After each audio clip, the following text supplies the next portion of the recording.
Assalamualaikum. Hai, bersama dengan saya Amir aka Mr. Awesome Financial Consultant anda. Okey, so hari ni saya nak berkongsi sedikit ilmu yang mana tajuk kita hari ni adalah bagaimana amanah saham patuh syariah mendekatkan diri kita kepada Allah.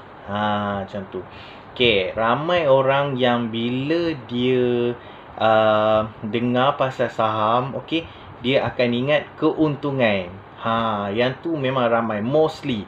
Even saya sendiri pun sebelum saya tahu intipati tentang saham ni, amanah saham ni, saya just target bila saya melabur dalam saham, saya target untung. Okey, siapa yang tak nak untung? Kita target untung, kau punya untung. Okey, tanpa kita mengetahui apa yang kita buat tu sebenarnya adalah lebih mulia, lebih lagi daripada diri kita sebenarnya. Okey, apa yang saya nak kongsikan hari ni adalah ilmu berkenaan dengan amanah saham patuh syariah. Okey, sebenarnya kalau you all tahu, amanah saham patuh syariah ni adalah saham-saham yang dikumpulkan daripada saham-saham yang orang kata tidak melanggar etika. Contohnya saham ni tidak terlibat dengan arak, saham ni tidak terlibat dengan riba, tidak terlibat dengan judi, macam tu. Sebagai contoh macam saham syarikat TNB lah, dia membekalkan elektrik kepada pengguna. Okey, macam saham Syabas, dia membekalkan air kepada pengguna. Macam saham Microsoft, okey, dia membekalkan teknologi. Saham Facebook, okey, macam tu lah. Okey, so apa yang saya nak kupaskan pada korang, okey, korang just tolong free your mind, okey, open minda, okey, tutup mata sekejap. Tolong jangan fikir pasal untung. Okey, kenapa? Okey, kita kalau banyak duit sekalipun, okey, kita nak bersedekah semua duit kita untuk masyarakat, untuk kebaikan orang lain. Adakah kita sanggup? RM10, okey lagi. RM20, fine.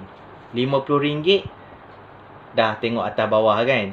RM100, dah macam begini. RM1000, macam mana korang rasa? RM10,000, RM100,000, kan? Lagi besar nilai dia, lagi kita cuak nak bagi. Sebab apa? Sebab kita tahu bila sedekah, kita dijanjikan pahala, tapi kita tak dijanjikan dengan pulangan yang lain, melainkan pahala. Okey, melainkan dengan orang kata ganjaran di sana nanti. Okey, dan adalah pahala yang adalah rezeki yang orang kata Tuhan janjikan, tapi kita tak nampak. Yang tu sebab dia. Okey, so kalau dah rasa diri tu nak sedekah banyak pun tak mampu, okey, nak luangkan masa pun untuk buat aktiviti kemasyarakatan pun tak mampu, kenapa you all tak beli saham amanah?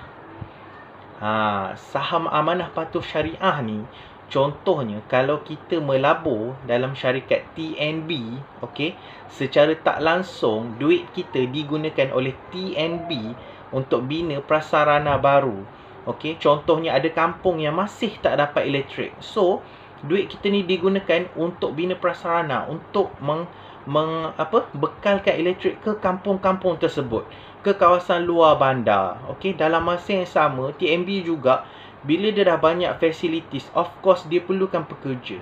Dia akan wujudkan peluang pekerjaan.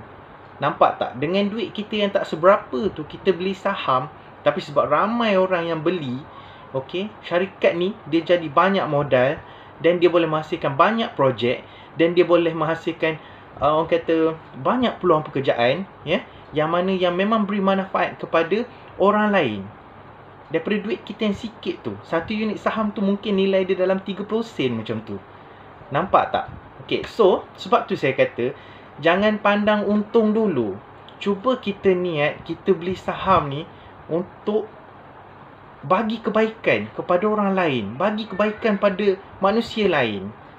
So Allah akan turunkan rezeki dalam bentuk keuntungan pada kita, ya. Yang mana saham tadi, bila TMB dia dah buat facilities, prasarana semua, okey, semua tu pun ada charge nanti, betul tak?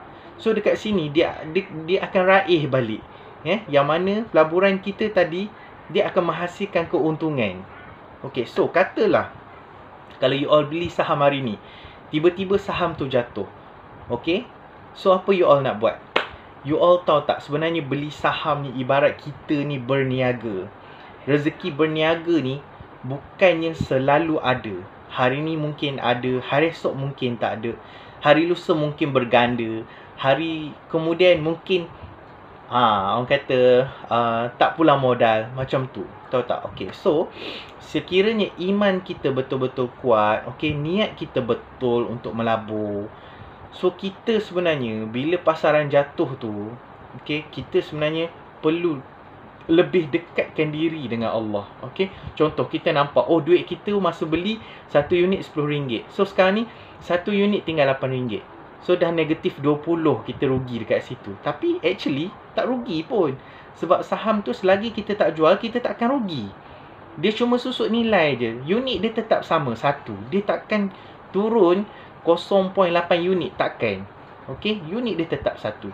Hatta dia turun sampai negatif 50 sekalipun, nilai saham kita 1 unit tadi RM10 dah jadi RM5, unit dia tetap 1. So apa yang kita boleh buat bila dalam keadaan macam ni? Dia ada 2 cara. Sama ada kita nak menunggu, okey, nak menunggu sehingga saham tu pulih balik semula dan meningkat nilai, ataupun masa dia jatuh tu lah kita nak tambah, nak beli unit baru sebab masa tu harga dia lebih murah.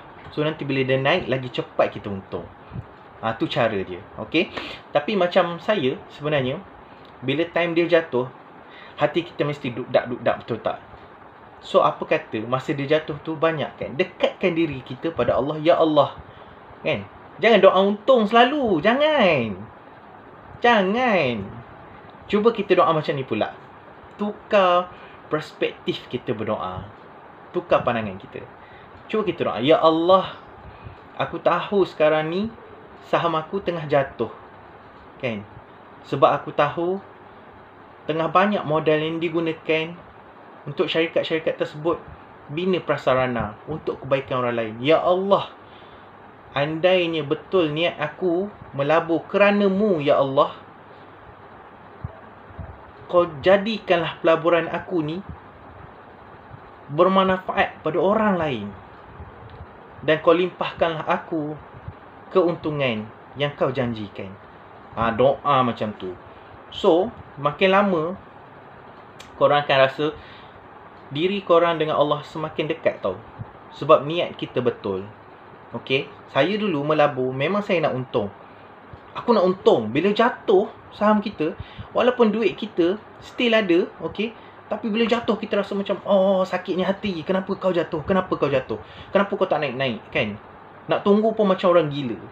Tapi bila saya sedar sebenarnya matlamat saya untuk beli saham, untuk berjuang, untuk berbakti kepada masyarakat, untuk lebih memberi manfaat kepada insan lain, alhamdulillah, saya tak kisah pun sebenarnya hari ni saham saya jatuh ke, naik ke, sebab saya tahu duit saya memang bagi manfaat pada orang lain.